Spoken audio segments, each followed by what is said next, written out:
Right now, as you're watching this, 4.8 million people are quietly holding up one of the world's most powerful economies.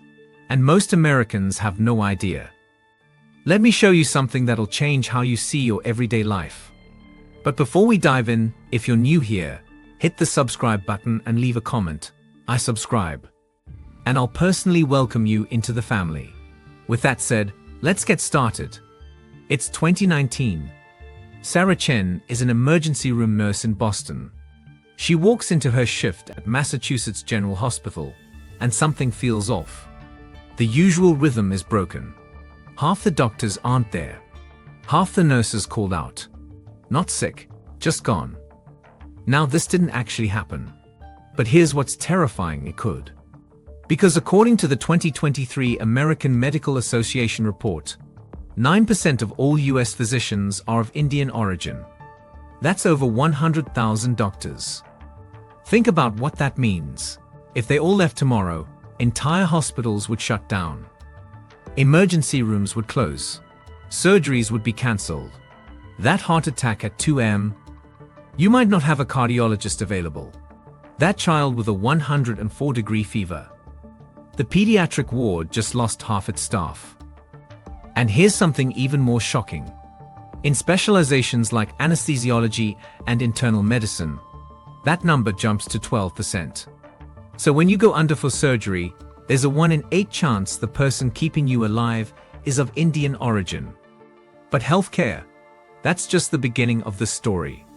Your iPhone, your favorite apps, the Netflix show you're binging, even the video you're watching right now, all of it hanging by a thread.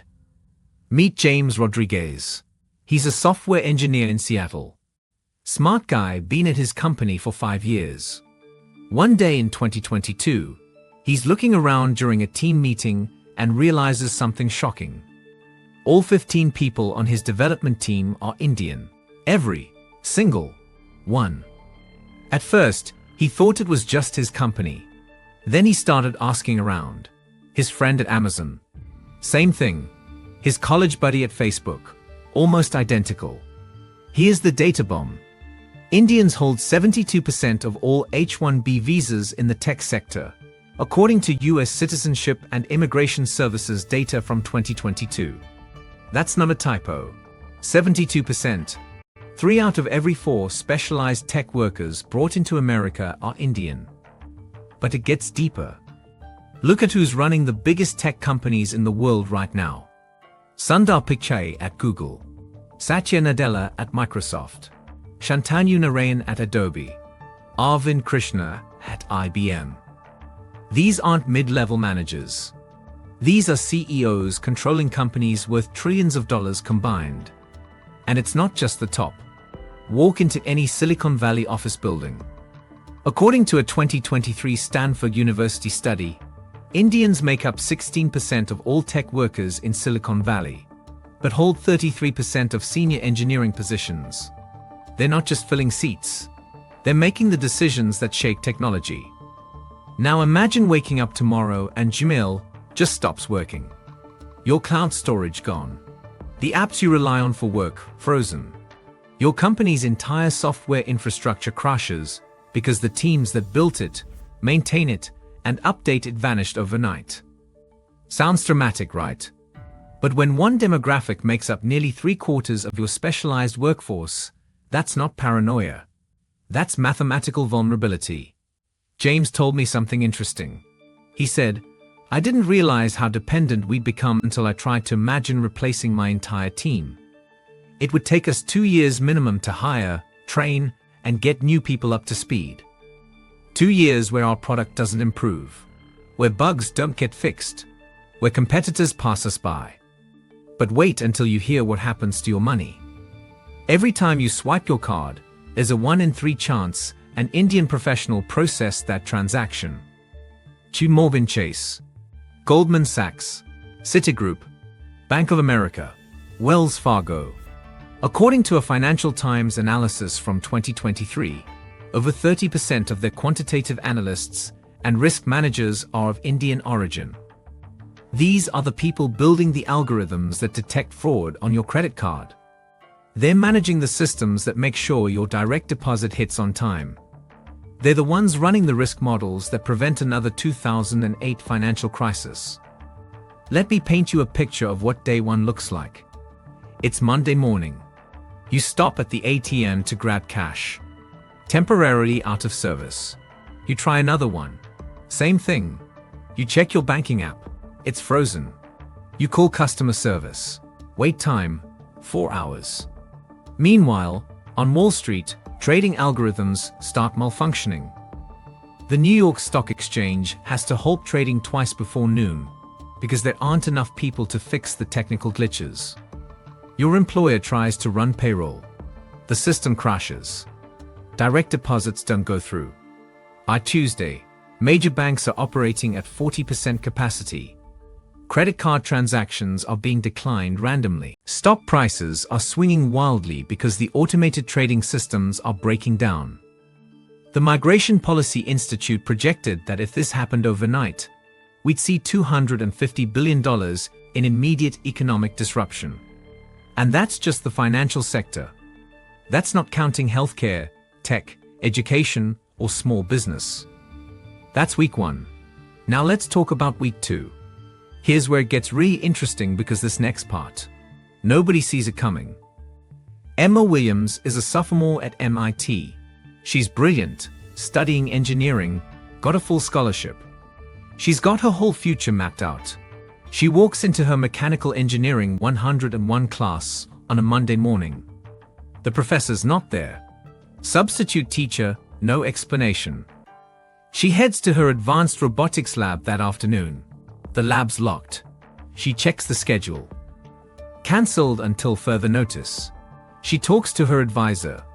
40% of the teaching assistants in the engineering department have disappeared. Here's what the National Science Foundation found in their 2024 report. 38% of all STEM faculty at US universities are foreign-born, with Indians representing the largest group. At top-tier research universities like MIT, Stanford, and Caltech, that number hits 45%. But here's what makes this devastating. These aren't just teachers showing up to lecture. They're researchers.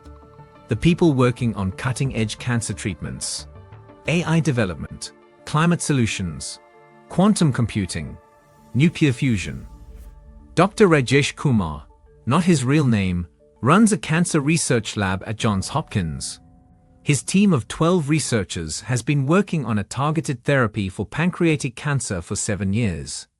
They're 18 months away from human trials. If his team disappeared tomorrow, that research doesn't just pause, it dies. 7 years of work, millions in funding, and potentially thousands of lives that could have been saved gone. And it's not just research, it's education. According to the Institute of International Education, Indian students make up the second largest group of international students in America, over 268,000 students in 2023. These students pay full tuition. They're subsidizing American students' education. They're filling graduate programs that don't have enough domestic applicants. If they all left, universities would lose $8.6 billion in annual revenue. Programs would close. Tuition for American students would skyrocket to make up the difference. Emma's robotics lab, it might not exist in 2 years, not because of lack of interest, but because there's nobody qualified to teach it. But there's one place that gets hit even harder than you'd think. That corner store where you grab coffee every morning.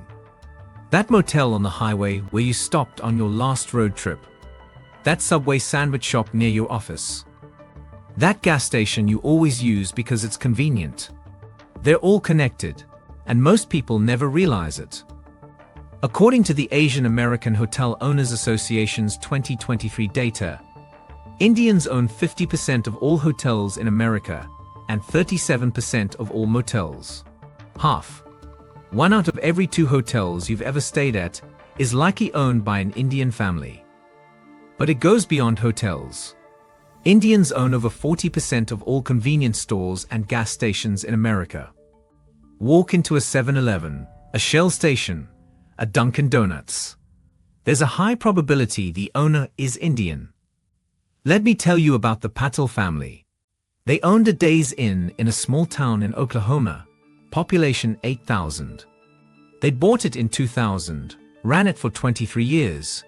They employed 12 local people. Maria, the waitress at their restaurant, she'd been there for 15 years.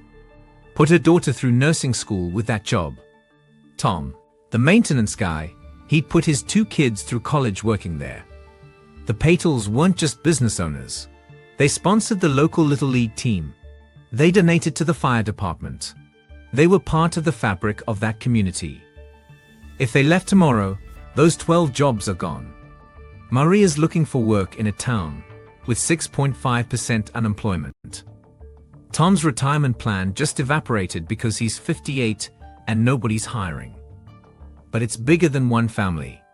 Multiply that by 200,000 plus Indian-owned businesses across America, and you're looking at 1.2 million American jobs evaporating, according to US Small Business Administration estimates.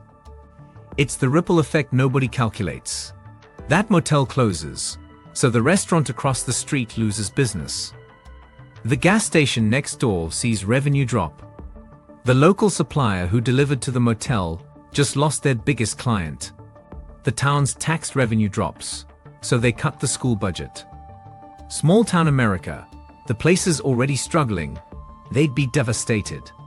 And then there's the government's problem, the one they never planned for. Every year, Indian immigrants contribute $126 billion in taxes, according to New American Economy's 2022 research. That's not cumulative, that's annual. That's every single year. $126 billion flowing into federal and state coffers. Now imagine that revenue just disappears overnight. Social Security payments, Medicare funding, infrastructure projects, the Pentagon budget, all of it suddenly underfunded by $126 billion. To put that in perspective, that's like losing the entire GDP of Ukraine every single year. That's more than the total budget of 43 individual US states. That's enough money to run the Department of Education for 2 years. The roads don't get repaired. The bridges stay broken. The schools lose funding. Social Security benefits get delayed. Medicare coverage gets reduced. And here's the kicker. Indian immigrants are net contributors to the system. They're younger on average, they're working in high-paying jobs, and they're paying more in taxes than they're taking out in benefits. According to the National Academies of Sciences 2023 report, first-generation Indian immigrants contribute $327 billion more to government revenues than they consume in services over their lifetimes. So you lose them, you don't just lose current tax revenue, you lose decades of future contributions. But here's the obvious question. Why hasn't this happened?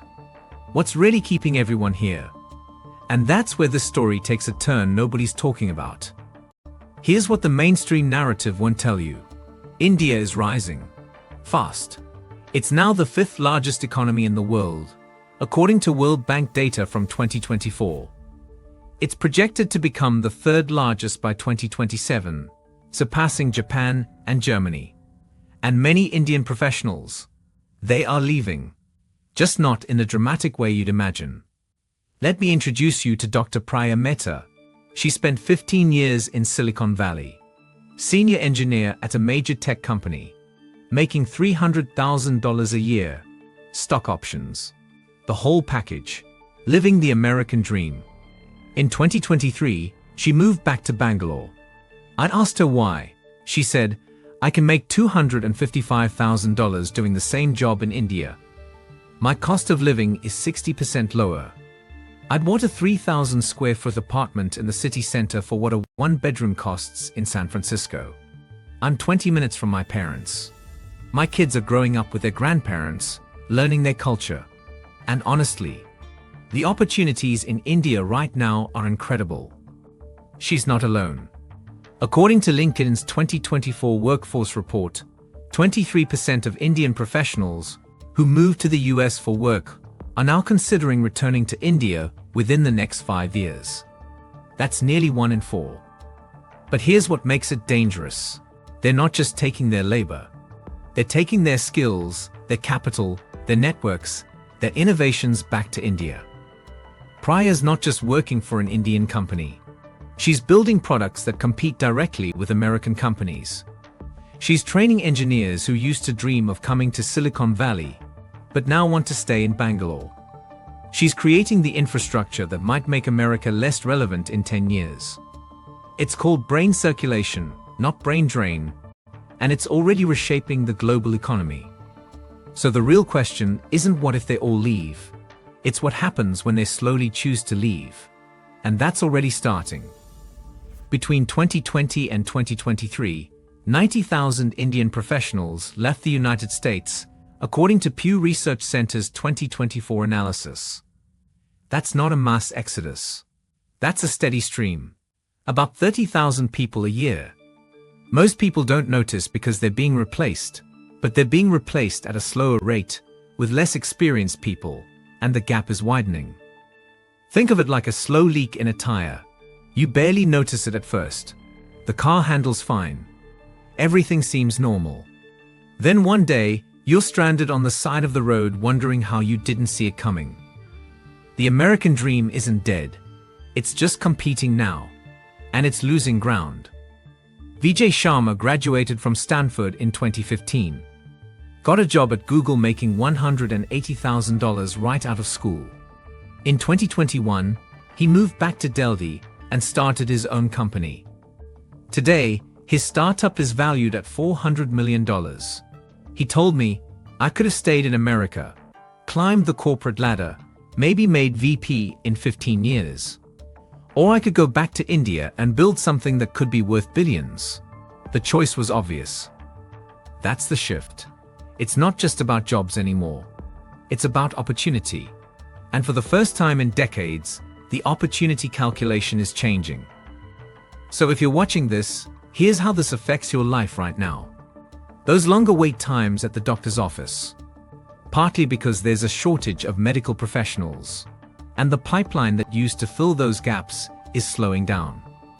The average wait time to see a specialist in America increased by 24% between 2020 and 2024. The increasing costs of tech services. Companies are struggling to find qualified workers, so they're paying premiums, and guess who pays for that in the end? You do. Subscription prices are up. Software costs more. Tech support takes longer. Innovation cycles are slowing. The startups that would have created the next big thing. Some of them aren't happening because the founding team couldn't come together. According to the National Venture Capital Association, startup formation in the US dropped 11% in 2023, while it increased 31% in India. But, and here's the alternative perspective, this isn't all doom and gloom. This is forcing America to wake up, to invest in homegrown talent. STEM education reform is gaining real traction now. Federal funding for community college tech programs increased by $4.2 billion in 2024. Apprenticeship programs are expanding. Google, Microsoft, and Apple launched programs to train 500,000 Americans in tech skills without requiring college degrees. Companies are finally looking at underserved communities they ignored for decades. Programs targeting women in tech, minorities in STEM, rural coding boot camps, all getting serious investment for the first time. This isn't a disaster. It's a wake-up call, a painful but necessary one. Because here's what nobody wants to admit. America got comfortable. We outsourced our talent pipeline to other countries' education systems and never built our own capacity to replace it. We have millions of American kids who could be brilliant engineers, doctors, and scientists. But they never get the chance because they don't have access to quality STEM education. We have communities full of potential that we've ignored because it was easier to import talent than invest in our own people. So here's the uncomfortable truth. America's economy isn't fragile because of immigration. It's vulnerable because it became dependent on one talent pipeline. One source, one stream feeding the entire river. And when that stream starts to dry up, even slowly, you suddenly realize you never built a backup reservoir. Remember those 4.8 million people I mentioned at the start? They're not the problem. They're the symptom. The symptom of an education system that hasn't kept pace. Of immigration policies that whipsaw between extremes every 4 years depending on who's in office. Of an economy that got comfortable outsourcing its future. And here's the part that should really scare you. China's watching all of this. They're learning from our mistakes. They're investing trillions in education, in STEM programs, in luring their talent back home. They're building their own Silicon Valley, their own medical research hubs, their own financial centers. And they're doing it with Chinese talent that used to come to America and stay. The competition isn't coming. It's already here.